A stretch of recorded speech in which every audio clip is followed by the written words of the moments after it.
That means when everybody else is angry and resentful, you're showing forgiveness.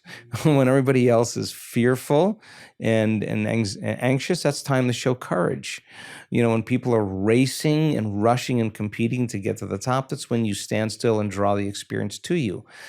And I think when you do that in the beginning, it feels unnatural, but that's how we become supernatural, right? That's how an emergent consciousness can actually form.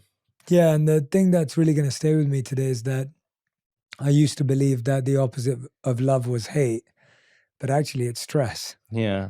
And because a lot of people will say, I'm not a hateful person, but I think everyone will agree that they're a stressed out person. Yeah.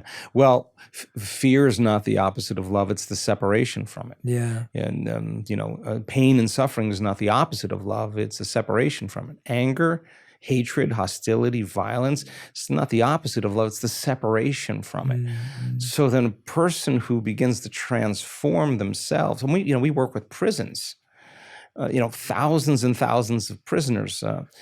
And these are people that can't even close their eyes and meditate because their instinct tells them that something really horrible will happen to them because they've had a turbulent past.